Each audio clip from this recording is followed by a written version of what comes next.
कक्षा 10वीं के सभी विद्यार्थियों, जो हमारा आईएमपी प्रश्नों का जो पेपर चल रहा है उसमें आज अपन सेट सी समझेंगे। -2 और 5 शून्यक वाले बहुपदों की संख्या होगी तो ये 3 से अधिक होगी।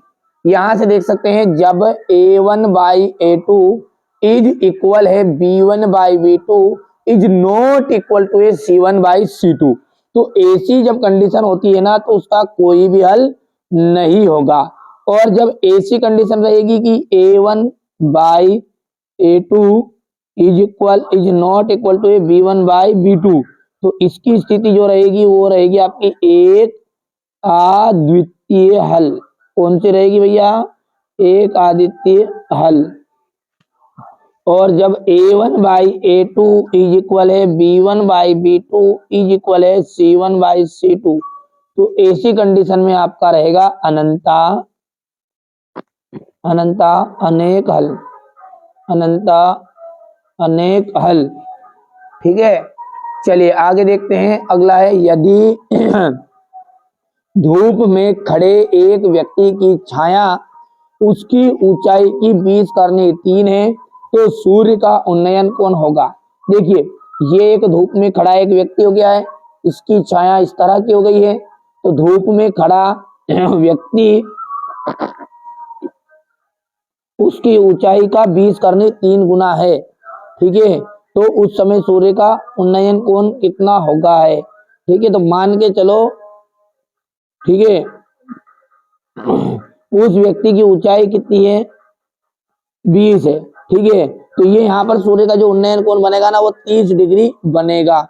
एक वृत्त क्या चाप, वृत्त की त्रिज्या और चाप द्वारा केंद्र पर बने कोण में क्या संबंध है? तो होता है चाप बराबरी पे कोण इंटू त्रिज्या। शंकु की तिर्यक ऊंचाई लिखी है, तो शंकु की जो तिर्यक ऊंचाई होती है वो होती है, ठीक है, वो होती है एल, सॉरी ये नहीं है, गलत हो जाएगा, एल बराबरी पे है r² प्लस h²। यदि एक घटना घटित नहीं हो सकती तो उसकी प्रायिकता कितनी होगी? तो एक घटना घटित नहीं हो सकती यानी असंभव है, और असंभव घटनाओं की प्रायिकता आपकी 0 होती है। यहां से देखिए choose the correct option and right. ठीक है, तो यहां पर आ जाएगा आपका ये मोर देन 3। दूसरे का आपका इंग्लिश मीडियम वाले बच्चों का है, यहां से आप कंप्लीट कर लीजिएगा, है ना। ये आपका क्वेश्चन नंबर 3 रहा। क्वेश्चन नंबर जो 4 है, फोर्थ, इसमें आपका देख लीजिए, यहां से क्वेश्चन नंबर 4 जो है बी ऑप्शन राइट रहेगा आपका, और यहाँ से आपका ये डी ऑप्शन राइट रहने वाला है। चलिए इसके बाद में यहाँ से ये आप बढ़िया से स्क्रीनशॉट लो। मैंने कहा ना, जिस बच्चे को वास्तव में ही नंबर चाहिए तो मैं बता रहा हूँ उतने पेपर आप कंप्लीट कर लो, बाकी आपको ज्यादा चीजें करने की जरूरत नहीं है। ठीक है, ये देखिए कोई संख्या p/q जहां p एवं q परस्पर अभाज्य पूर्णांक है और q is not equal to 0। ठीक है, q is not equal to 0 है तो वो संख्या कहलाती है आपकी परिमेय। क्या कहलाती है भैया? परिमेय संख्या। ठीक है, वर्ग समीकरण ax² plus bx plus c में जो विविक्तकर है वो विविक्तकर होता है d = b² माइनस 4ac। ठीक है, समांतर श्रेणी के पद उसके पूर्ववर्ती पद का अंतर सार्व अंतर कहलाता है। क्या कहलाता है? सार्व अंतर। सभी समबाहु त्रिभुज समरूप होते हैं। समबाहु त्रिभुज समरूप होते हैं। किसी बिंदु की x अक्ष से दूरी उसका y निर्देशांक कहलाता है।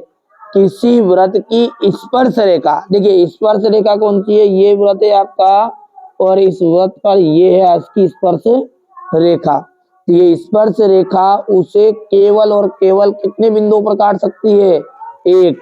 तो यहां पर अपन लिख सकते हैं केवल एक।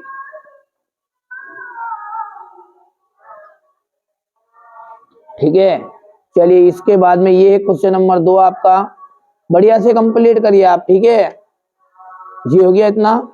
इसके बाद में आपका यहां तक हो गया धन पूर्णांक। धन पूर्णांक होती है प्राकृत संख्याएं, क्योंकि पूर्णांक में ऋण भी होते हैं, और 1 2 3 से गिनती शुरू होने वाली संख्याओं को हम प्राकृत कहते हैं। विविक्त का ऋणात्मक होता है, तो जो मूल होते हैं ना वो अधिक अल्पित होते हैं, यानी काल्पनिक होते हैं। A2 इक्वल है 13 और A4 है 3, तो सार्वंतर क्या निकलेगा, तो यहां पर से देखो A2 को हम लिख सकते हैं A प्लस 1D इक्वल 13, समीकरण नंबर 1। और A4 है तो A प्लस 3D इक्वल 3, समीकरण नंबर 2। प्लस था माइनस, प्लस था माइनस, प्लस था माइनस, कैंसिल, और यहाँ पर माइनस का 2D आ जाएगा, और यहाँ पर जाएगा 10, तो D इक्वल आ जाएगा माइनस का 5। देखो ध्यान से समझो आप, तो है ना। तो ये हो गया आपका third number. Sec square theta -1, sec square theta का जो सॉल्यूशन होता है ना वो होता है टेन स्क्वायर। ठीक है, ये सर्व समीका है, लेकिन करनी जो है घात 2 वाली कट जाएगी स्क्वायर से, तो ये आपका हो जाएगा। ठीक है, sine square theta plus cos square theta, इसका जो मान होता है वो होता है 1 प्लस टेन स्क्वायर है बटा 1 प्लस कोट स्क्वायर है, इसका टेन स्क्वायर है होता है। अब इसको अपन सोल्व करेंगे तो कैसे करेंगे, थोड़ा सा अपन इसको थोड़ा सा कर लेते हैं ना आगे। कैसे करेंगे, 1 प्लस साइन स्क्वायर है अपॉन कोस स्क्वायर है, और ये पूरे बटे में जाएगा 1 प्लस कोस स्क्वायर है बटा साइन स्क्वायर है। अब जब इसको और आगे जब आप बढ़ाओगे तो ये हो जाएगा आपका कोस स्क्वायर, ठीक है, कोस स्क्वायर ए प्लस साइन स्क्वायर ए, और ये बटे में आपका ये वापस कोस स्क्वायर ए। ठीक है, बट्टा में कितना जाएगा, साइन स्क्वायर ए प्लस कोस स्क्वायर ए।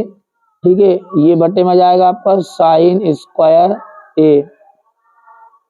अब इसका तो देखिए 1 मान हो गया, तो ये हो गया 1 बटा कोस स्क्वायर ए, पूरा बटी में कितना है, इसका भी मान 1 हो गया, 1 अपॉन साइन स्क्वायर ए। इसका इक्वल कितना हो गया, देखिए अब इसको जो पलटी करोगे ना तो ये हो जाएगा 1 बटा कोस स्क्वायर ए इंटू ऊपर चला जाएगा साइन स्क्वायर है और बटे में 1, और आंसर जो निकलेगा साइन बटा कोस का वो आ जाएगा टेन स्क्वायर ए। ठीक है, यहां से आप देखिए इस तरह से आपको अच्छे सॉल्व करना है। बाकी सारे सवालों का सॉल्यूशन भी मैं आपको प्रोवाइड करूंगा, आप तो केवल और केवल अच्छे से तैयारी करो। ठीक है भैया, यहां से देखिए अब है एक वाक्य में उत्तर, x प्लस 1 की पावर 2 और 2x माइनस 3 एक द्विघात समीकरण है क्या, तो भैया सॉल्व करते हैं। देखिए इसका फॉर्मूला क्या लगेगा, A square plus B square plus 2ab।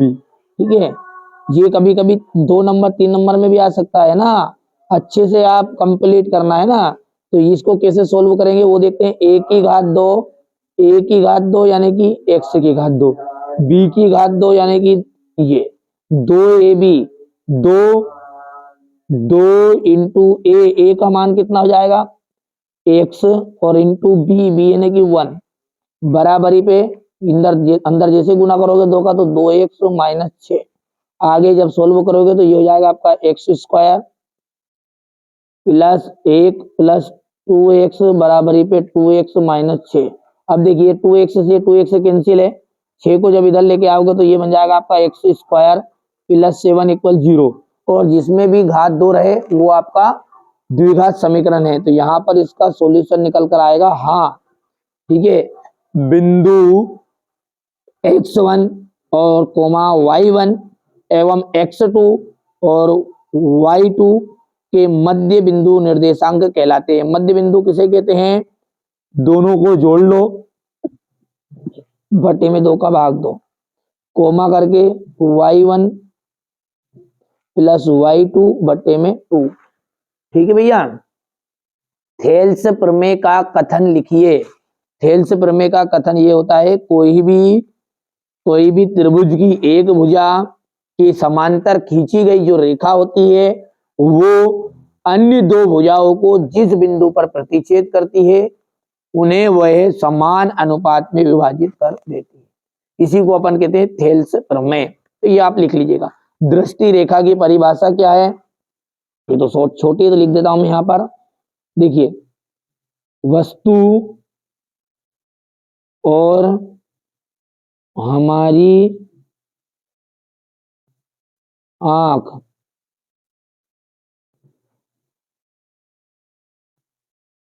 से, देखिए वस्तु और हमारी आंख जिसे हम देख रहे हैं, यहां पर हम देख रहे हैं हमारी आंख जिसे, ठीक है, इसे लिख दो, वस्तु और हमारी आंख से जाने वाली रेखा, शॉर्टकट में इतना लिख सकते। और ये सब और डिटेल लिखो तो ऐसा लिख देगा कि हमारी आंख से जाने वाली रेखा जिस वस्तु को हम देख रहे हैं उसे मिलाने वाली रेखा को दृष्टि रेखा कहते हैं।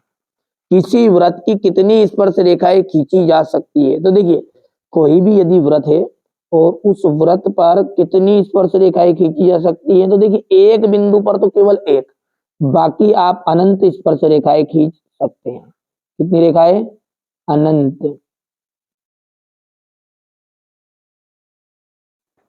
यहां से अपन बात करेंगे क्वेश्चन नंबर 6 की। ये हो गया आपका 4 वाला, ये आपका 5 है, सत्य है वो तो ठीक है, कर सकते हो कंप्लीट। यदि हम बात करें तो इंग्लिश मीडियम वाले बच्चों की तो ये भर लेंगे यहाँ से, ठीक है। अब क्वेश्चन नंबर जो ये यहाँ पर 6 है, इससे मैंने पूरा सॉल्यूशन आपको प्रोवाइड करा दिया। कहाँ मिलेगा? डिस्क्रिप्शन में लिंक है, प्लेलिस्ट की, उसमें जेको से चेकआउट करो, पूरा सॉल्यूशन है पूरे का पूरी, ठीक है। एक एक वीडियो में अलग अलग भी बता दिया है और सेपरेट भी बता दिया, पूरी चीज़ें पढ़ा दी पहले से, है ना। ये हो गया आपका, यहाँ से देख सकते क्वेश्चन नंबर 7 है, ये क्वेश्चन नंबर 8 है, ठीक है भैया।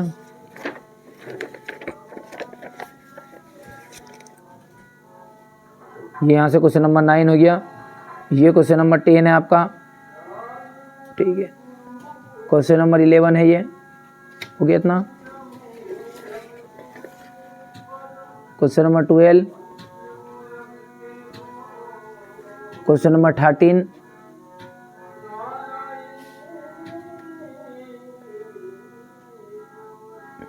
हो गया इतना, ठीक है भैया। यहाँ से देखिए क्वेश्चन नंबर 14 है, ये क्वेश्चन नंबर 15 है, ये यहाँ से क्वेश्चन नंबर ये 16 है, ठीक है भैया। आप तो बढ़िया से कंप्लीट करो, है ना। ये क्वेश्चन नंबर 17, क्वेश्चन नंबर 18 और ये यहाँ से इसका 8वां है ये, ठीक है भैया। आप तो बढ़िया से मेहनत करो, है ना। क्वेश्चन नंबर 19 है, ये हो गया यहाँ पर। क्वेश्चन नंबर 20 को देख लीजिएगा आप, हो गया, ठीक है भैया। ये क्वेश्चन नंबर 21 है, क्वेश्चन नंबर 21 हो गया। ये क्वेश्चन नंबर 22,